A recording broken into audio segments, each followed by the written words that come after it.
कुछ भी यूं ही नहीं होता। हर चीज अपने पीछे एक कारण छोड़ जाती है, चाहे वो किसी का अचानक से किसी की जिंदगी में आना हो या किसी की मौत की वजह बनना हो। बात सीधी सी है, जिस बात को रहस्य रखा गया हो वो बात सामान्य तो हो ही नहीं सकती। ये अनहोनी तो 12 साल पहले ही लिखी जा चुकी थी, जब मृगांका ठाकुर के घर से अपने गेरुए रंग के कपड़ों में उसकी बीवी का अंतिम संस्कार कर अपने घर लौट रही थी। मायापुर गांव के लोग उसे दूरी बनाकर रखते थे, लेकिन उसे ताने मारने से बाज भी नहीं आते थे। रास्ते में उसे देखकर एक तरफ से आवाज आई, ये जब से आई है इस गांव में औरतें कुछ ज्यादा ही मरने लगी हैं। मृगांका बात को अनसुना कर वहां से चल दी। दूसरी गली में पहुंची ही थी कि किसी औरत ने घबरा कर कहा, अरे अरे, दुल्हन को अंदर ले जाओ, इसकी नजर ना पड़ जाए। मृगांका बिना किसी को देखे नाक की सीध में चलती रही। उसका बेसब्री से इंतजार बस गली के कुत्तों को रहता था, जिन्हें वो शमशान का बचा हुआ खाना खिलाती थी। मृगांका की वो काली बड़ी आंखें जब उन्हें खाते हुए देखती तो और ज्यादा बड़ी और डरावनी दिखने लगती। उसका रंग रूप, चाल ढाल सामान्य औरतों से कहीं अलग था।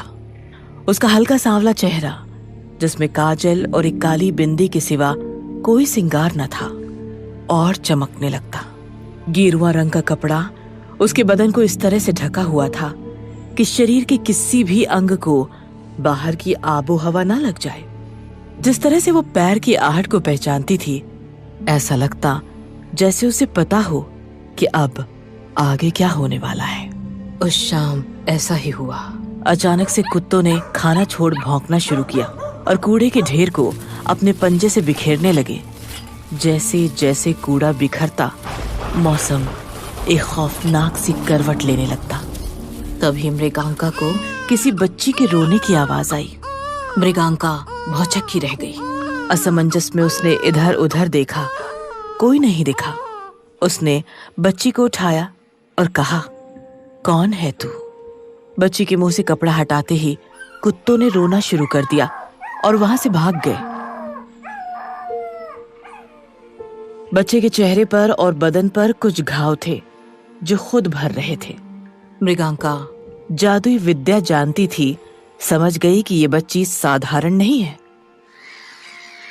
उसने आसमान की ओर देखा। कौवे बच्ची के ऊपर घेरा बनाकर घूम रहे थे।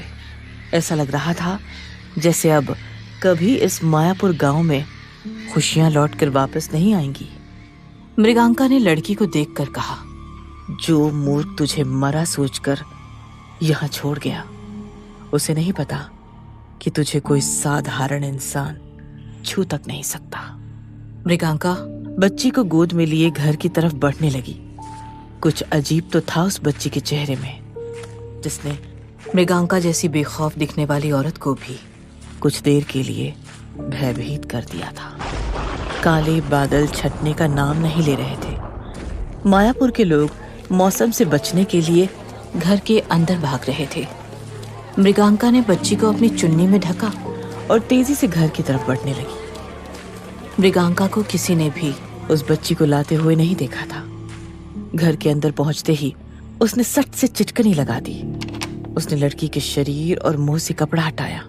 लड़की के बाकी घाव भी भर चुके थे। मृगांका ने बच्ची को जमीन पर रखा और कहा, मुझे तुझे सबकी नजरों से बचा कर रखना होगा। ये कहते ही उसने पुराना काला ताबूत खाली किया और बच्ची को उसके अंदर छुपा कर रख दिया। मृगांका का घर छोटा सा था और गांव से थोड़ा दूरी पर था।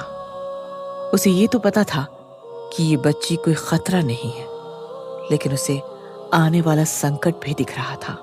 पर वो खतरा इस बच्ची के लिए था या इस बच्ची से औरों को था, ये अभी एक पहेली ही थी। आज ठीक 12 साल बाद मृगांका ने उस बच्ची को, जिसका नाम उसने तृष्णा रखा था, ताबूत से आजाद किया। इतने सालों में तृष्णा ने उस ताबूत को ही अपना घर बना लिया था। आज मृगांका ने उसे पहनने को नया सिलाया हुआ कपड़ा दिया, जो रंग से काला ही था, लेकिन तृष्णा पर जच रहा था।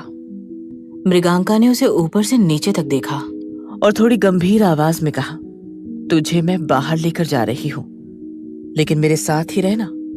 कोई पूछे कि कौन हो, कहना मृगांका मेरी मौसी है। बस, इससे ज्यादा एक भी शब्द नहीं। तृष्णा ने हाँ में सिर हिलाया और दोनों घर से बाहर निकल गए। बाहर निकलते ही तृष्णा को आंख में सूरज की रोशनी चुभने लगी। मृगांका ने उसे पहनने को चश्मा दिया। वो हर चीज को गौर से देखती, हर एक आने जाने वाले का पहनावा, शक्ल को देखती रहती। आज तक मृगांका के सिवा तृष्णा ने कोई इंसान को देखा भी कहाँ था। बस कभी अगर कोई घर में आया तो ताबूत के छोटे छोटे छेदों से किसी को आधा अधूरा देख लिया करती थी। रास्तों से गुजरते वक्त अगर चेहरे पर हवा का झोंका आता तो वो खिलखिलाने लगती। नसीब में वो जो भी लिखा कर लाई हो, लेकिन थी तो एक 12 साल की ही बच्ची। उसने मृगांका से बड़ी ही मासूमियत से पूछा, तुम मुझे पहले कभी बाहर लेकर क्यों नहीं आई? मृगांका ने कोई जवाब नहीं दिया। वो तृष्णा के साथ कठोर स्वभाव ही रखती थी। तृष्णा बात का जवाब ना मिलने पर थोड़ी मायूस तो हुई, लेकिन उसे अपनी मृगांका मौसी के स्वभाव का भी पता था। तृष्णा को रास्ते में फूलों की रेड़ी दिखी और उसने जैसे ही फूलों को छुआ वो बेजान हो गए, मुरझा गए, इससे पहले कि किसी और की नजर पड़ती। मृगांका तृष्णा को तुरंत ही वहां से लेकर चली गई। मौसम बदलने लगा था, हवा और तेज हो गई थी। मृगांका के गुस्से का और खौफ का पारा बढ़ चुका था। वो तृष्णा का हाथ पकड़ उसे घर की तरफ खींच कर ले जाने लगी। तृष्णा पूछने लगी, वो क्या हुआ, फूल क्यों मुरझा गए? लेकिन मृगांका के पास उसके सवालों का कोई जवाब न था। घर पहुंचते ही उसने तृष्णा को अंदर धक्का दिया और गुस्से में चिल्लाकर कहा, इसलिए नहीं लेकर गई तुझे कभी कहीं? तृष्णा कुछ कहती कि मृगांका ने गुस्से में कांपती आवाज के साथ कहा, मना किया था ना तुझे कुछ भी छूने से। तृष्णा सहमी हुई आवाज में बोली, लेकिन क्यों? वो एक शब्द नहीं, जा अंदर। तृष्णा की आंखें गीली हो गई और फिर चुपचाप वो अपने ताबूत के अंदर बैठ गई और उसे कसकर बंद कर दिया गया। शाम हो चली थी। मृगांका ने तृष्णा को आवाज दी और बाहर के कमरे में आने को कहा। तृष्णा सहमे हुए कदमों से आई और वहीं बिछी चटाई पर बैठ गई। मृगांका ने उसे शाम का नाश्ता दिया और कहा, अच्छे से खा ले, रात में मुझे कहीं जाना है। खाना नहीं बनेगा। तृष्णा ने नाश्ते की थाली हाथ में लेते हुए कहा, सॉरी मौसी, मुझे लगता है कि मैं ताबूत में ही ठीक हूँ। मृगांका ने चाय के गिलास से मुंह बाहर किया और कठोरता से कहा, वो तय करना मेरा काम है, तेरा नहीं। तृष्णा आगे कुछ कहती कि तभी किसी ने जोर से दरवाजा खटखटाया। मृगांका और तृष्णा ने एक दूसरे को देखा और फिर मृगांका ने धीरे से तृष्णा से कहा, तू अंदर जा। दरवाजे से फिर एक आदमी की भारी आवाज आई, अरे जल्दी खोलो। मृगांका ने गहरी सांस ली और दरवाजा खोला। देखा कि वहां 2 लोग खड़े थे। मृगांका ने पूछा, क्या हुआ, शाम में क्यों दरवाजा पीट रहे हो? उस आदमी ने रौबीली आवाज में कहा, अब तुझे न्योते में बुलाने तो कोई आएगा नहीं, ठाकुर की बेटी ने खुद को फांसी लगा ली है। मृगांका भौचक्की रह गई। वो सोचने लगी कि अचानक ये क्या हुआ और बोली, लेकिन क्यों, कैसे? कुछ 12 साल की ही रही होगी ना वो? आदमी ने फिर बेढंगे तरीके से कहा, हाँ शायद। अब जल्दी चलेगी या फिर तेरे लिए पालकी मंगवाऊं? लड़की की मौत का सुन तृष्णा भी बाहर के कमरे में आ गई। उन 2 लोगों ने तृष्णा को देखकर मृगांका से पूछा, कौन है ये लड़की? मृगांका ने तृष्णा को देखा और कहा, मेरी बहन की बेटी है, कुछ दिनों पहले ही आई है। तुम बाहर जाओ, मैं आती हूँ। मृगांका अपनी गेरुए रंग की चुन्नी से सर ढककर बाहर जाने को ही थी कि उसने तृष्णा को देखा और कहा, चल तू भी। तृष्णा एकदम से तैयार हो गई। उसके लिए तो ये अपनी मौसी के सामने खुद को साबित करने का दूसरा मौका था। रास्ते में चलते हुए मृगांका ने तृष्णा की बाह कस के पकड़ी और कहा, फिर बोल रही हूँ कि किसी भी चीज को हाथ मत लगाना, समझी? तृष्णा ने मासूमियत में सिर हिलाया। मृगांका और तृष्णा उन दोनों आदमियों के साथ ठाकुर की हवेली पहुंचे। घर में रोने का बुरा माहौल था और कुछ लोग लड़की को कोसते हुए कह रहे थे, कहा था बाहर पढ़ने मत भेजो, न जाने क्या सीख कर आई थी हॉस्टल से। कुछ ने कहा, अरे मरे हुए इंसान को कोसकर वो वापस तो आने वाला है नहीं। तभी मृगांका को ठाकुर की माँ ने कहा, अब तू जल्दी से इसका निपटारा कर दे ताकि घर की शुद्धि हो। मृगांका ने सफेद कपड़ा लड़की के मुंह से हटाया। लड़की का पूरा मुंह नीला पड़ा हुआ था। वो सोचने लगी, शायद जहर खाकर मरी हो।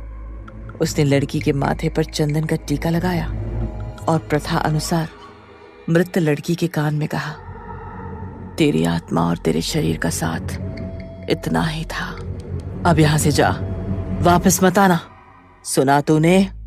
और फिर झट से उसका चेहरा ढक दिया। मृगांका ने मंत्र पढ़ना शुरू किया और कहा, सब लड़की की लाश से दूर खड़े रहो ताकि उसकी आत्मा को यहां से निकलने के लिए रास्ता मिले। सब शरीर से दूर खड़े हो गए। तृष्णा ये सब दूर से देख रही थी और सोच रही थी, क्या सच में इसकी आत्मा चली जाएगी? अगर वो जाना नहीं चाहती हो तो? पीछे से मृगांका के मंत्र उच्चारण की आवाज में गूंज रही थी। ओम त्र्यंबकम यजामहे सुगंधिम पुष्टिवर्धनम उर्वारुकमिव बंधनाम मृत्युर्मोक्षे मामृतात्। मृगांका ने ठाकुर को कहा, अब किसी पंडित को बुलाकर आप इसका अंतिम संस्कार कीजिए। मैं किसी अल्पायु लड़की का अंतिम संस्कार नहीं कर सकती। ये सुनकर सब हैरानी से मृगांका को देखने लगे। ठाकुर का भाई तेज सिंह गुस्से में बोला, क्यों? तू ही करती आई है गांव में औरतों का अंतिम संस्कार। औरतों का किया है, किसी अल्पायु लड़की का नहीं। मेरी जादुई विद्या मुझे इसकी स्वीकृति नहीं देती। दूसरी तरफ से गांव वाले कहने लगे, लेकिन अभी पंडित कहां से लाएंगे? और आत्महत्या वाली बात है, बाहर बात गई तो ठाकुर साहब की कितनी बदनामी होगी।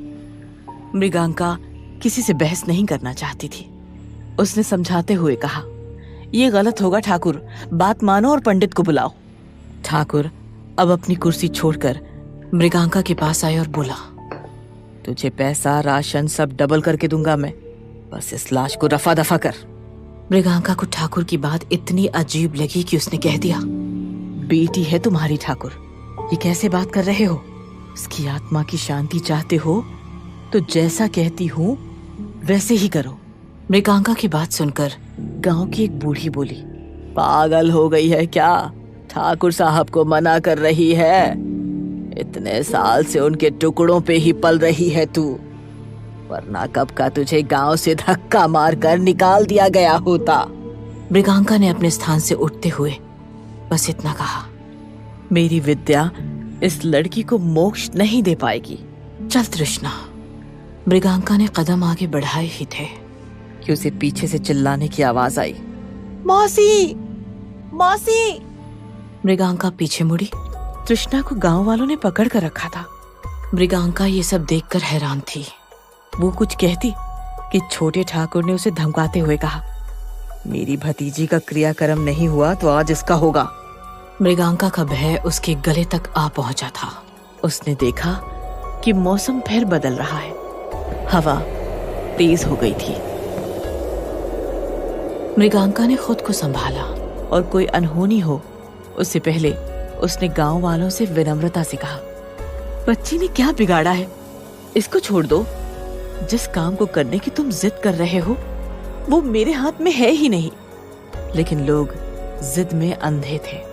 मृगांका ने जब तृष्णा को छुड़ाने की कोशिश की तो ठाकुर ने बंदूक की नोक पर उसे मरी हुई लड़की के शव के पास बिठा दिया और बौखलाकर कहा, शुरू कर। मृगांका मंत्र पढ़ना शुरू करती, लेकिन फिर बीच में ही भूल जाती। साफ जाहिर था कि वो चाहकर भी कुछ नहीं कर सकती। तभी हवा के एक तेज झोंके से लड़की की लाश पर पड़ा कपड़ा दूर उड़कर चला गया। मृगांका का डर अब उसकी आंखों में साफ दिख रहा था। ठाकुर का बेटा नमन, जो कुछ 20 साल का था और दिल्ली में पढ़ रहा था, ठाकुर को बोला, डैड छोड़ दीजिए लड़की को, बच्ची है वो, पंडित को बुलवा लेते हैं। आप तो रीति रिवाज मानते हैं, तो क्यों जिद कर रहे हैं? लेकिन ठाकुर ने उसकी एक नहीं सुनी। वो तो बस चाहता था कि बात यहीं गांव में दब कर रह जाए। लेकिन क्यों? बेटी तो उसकी ही थी। कहीं बेटी की मौत के पीछे भी कोई राज तो नहीं? इतिहास गवाह है कि विधि के विधान को जिसने भी बदलने की कोशिश की है, प्रलय को न्योता दिया है। शायद आज इस गांव में कोई प्रलय आने वाला था। तृष्णा की नजर अब बस उस मरी हुई लड़की पर थी। उसका डर जैसे खत्म हो गया था।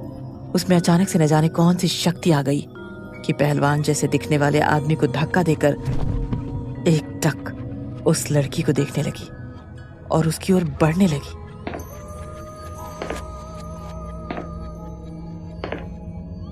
मृगांका ये दृश्य देखकर सहम गई। शायद उसे अंदेशा हो गया था कि अब क्या होने वाला है। वो झट से उठी और तृष्णा को सावधान करते हुए बोली, तृष्णा होश में आ, तृष्णा। लेकिन तृष्णा को तो कुछ भी सुनाई देना बंद हो गया था। मृगांका ने पूरे जोर से चिल्लाकर फिर से कहा, तृष्णा, तृष्णा लड़की के पास मत जाना। तृष्णा एकदम से रुक गई और इधर उधर देखने लगी, जैसे उसे पता ही ना हो कि वो क्या करने जा रही थी। मृगांका ने गहरी सांस ली। लेकिन तभी गुस्से में छोटे ठाकुर ने तृष्णा को इतना तेज तमाचा मारा कि वो धड़ाम से जा गिरी। अचानक से मौसम बिल्कुल शांत हो गया।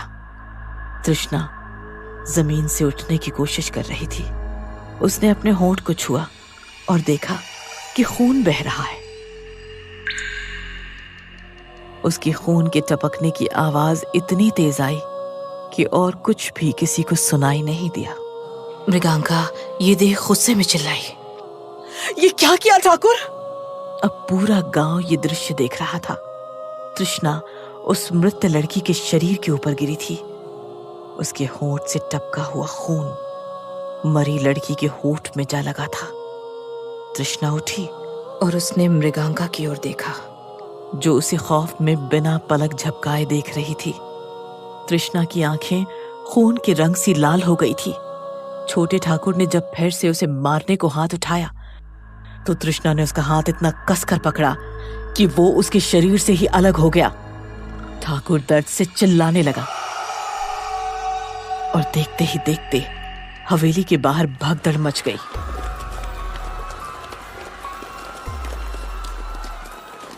मृगांका, ये लड़की, इस लड़की ने कैसे तेज के हाथ तोड़ दिए? कौन है ये? मेरे भाई को मार दिया इसने मृगांका। दूसरी तरफ से एक औरत ने कहा, ठाकुर की बेटी को मुक्ति नहीं मिली। ये सब मृगांका की वजह से हुआ है। उसे लड़की का अंतिम संस्कार कर देना चाहिए था। गांव वाले तृष्णा पर पत्थर फेंकने लगे। लोगों को लगा कि मरी हुई लड़की की आत्मा उसमें आ गई है। मृगांका ने डरी हुई आवाज में चिल्लाकर कहा, आप सब यहाँ से जाओ, अभी के अभी। उसको मत मारो, जाओ यहाँ से, उसको मत मारो। तृष्णा, जिसको ये सब कुछ समझ नहीं आ रहा था, किसी भी तरफ जाती और कहर मच जाता। लोग उससे डरकर भागने लगे।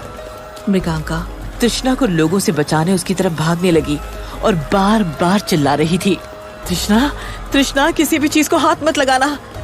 बेटी शांत हो जा, मैं हूं यहाँ, चल घर चलते हैं। लेकिन तृष्णा कहाँ शांत होने वाली थी। मृगांका जानती थी कि तृष्णा को शांत करने के लिए उसकी विद्या अकेली कुछ नहीं कर सकती। उसे वापस ताबूत में बंद करना होगा। लेकिन ये सब होगा कैसे? गांव वाले मृगांका से उम्मीद लगाए हुए हैं।